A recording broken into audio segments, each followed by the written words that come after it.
ki kişi iki şeye göre tanınır. Yu'rafur raculu bi sagireyn. İki küçük şeye göre insan tanınır. Birincisi kalbi ve ikincisi de dili.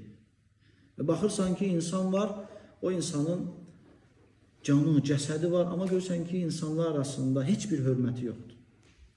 Ama görürsen ki insan balaca boydu, arıqdı ama subhanallah herkes ondan çekinir, herkes ona hürmet edir. Neye göre? Kalbi ve diline göre. Danıştığı zaman düz, doğru danışır, hakkı danışır.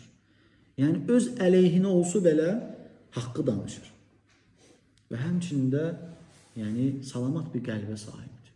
İnsan var ki onu evi ona tanıtmaq olmur. Yəni onun şərindən qorxur. Bilirsən ki qəlbi yaramazdır, qəlbi xaram biridir. Amma insan da var ki subhanallah ona evin açarlarını verirsən. Yəni nədir? İnsanlar qəlblərinə və danışıqlarına görə fərqlənirlər.